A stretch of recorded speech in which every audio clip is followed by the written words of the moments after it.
Here are the instructions for my unusual gift bag. I originally made this in an Art Deco style. This time I'm doing a Christmas style. So we have two panels that look like this. And you're going to start by just folding on all the score lines.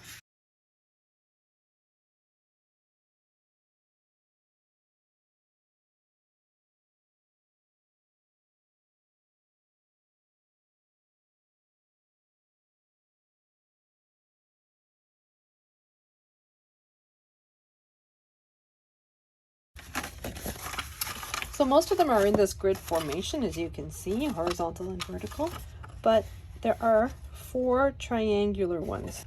And as you're pushing from underneath, sort of bring the side inwards like this, because you want it to form a nice point here. So you can just grab your piece, then slowly bring your side inwards, like so.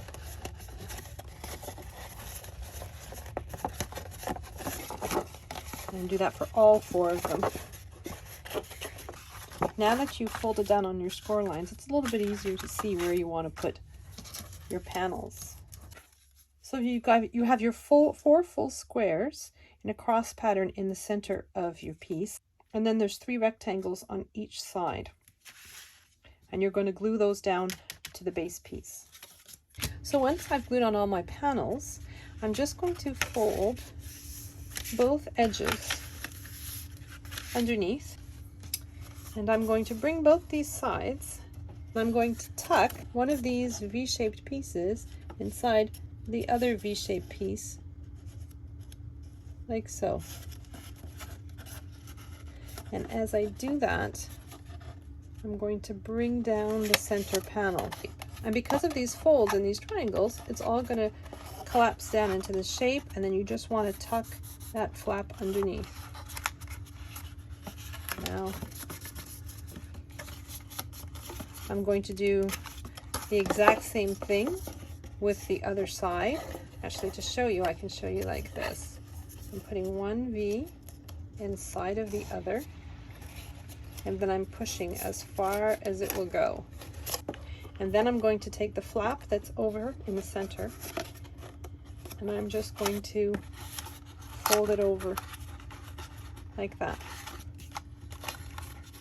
And then I'm going to push my sides into formation. And there we have it, one side of our handbag. So for the other half, you just have to put it together the exact same way.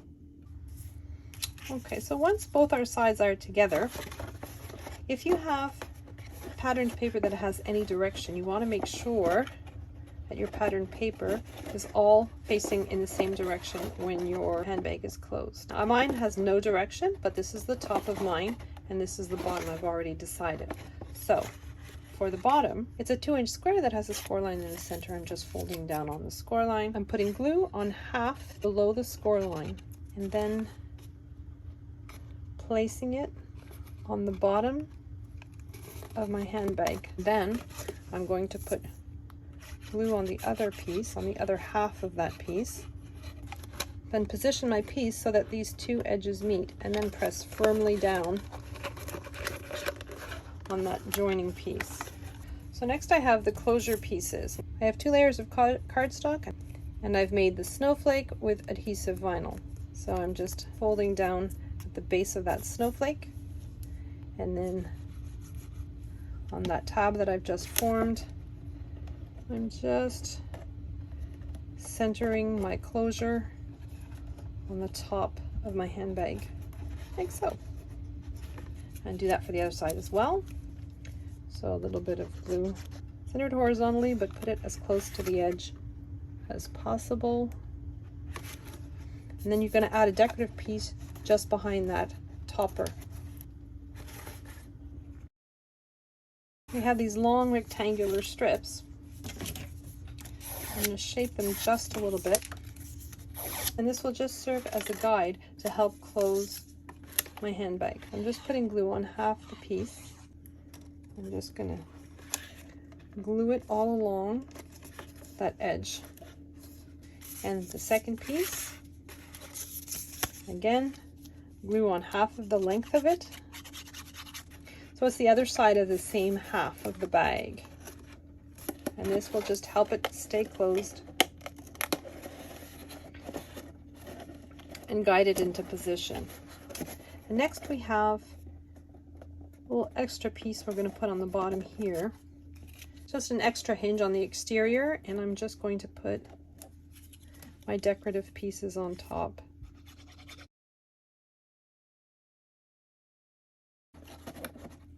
So if you leave it just like this, it's a perfectly acceptable box. But if you want to turn it into a handbag, we're going to add these pieces. I cut my handle out in triplicate because I wanted it to be nice and sturdy. These are my decorative pieces. And again, this is cardstock with adhesive vinyl on it. So you're going to take, with this piece, you just fold down the center score line, and then you fold back on both end pieces, so that you end up with a piece that looks like a W. Glue the center piece to itself, like so. And do that for both of them. And we have the outline of our snowflake. I'm just going to glue the decorative piece on top. This piece becomes attached to the top of your snowflake. The piece with the hole in it goes upwards, and you're just adhering that to your snowflake, like so. And you do that with both pieces. Next, we're going to glue our 3 layers of our handle together. So next, I'm just going to adhere half of my snowflake to half of my box. And because this is a foiled paper, I'm going to use red line tape, but I'm only going to put it on half of my snowflake. So once I finish putting my red line tape on the back, you could probably use double-sided tape, and if you don't have a foiled paper, you could easily use glue instead. The little tab with the hole has to be facing upwards, and on the center panel here, you want to position your snowflake so that the center of your snowflake is pretty much on the edge of that panel, that piece. You're going to do the exact same thing for the other side. You want to place your snowflake pretty much in the exact same spot, but you want to make sure that it's on the same half of your handbag. You can't put it on this piece, you have to put it on the same one. So I'm taking the liner off my tape on that middle panel. I have these little brads. I'm just going to put them through the holes on each side of my handle to secure my handle into place, like so. And there we have it.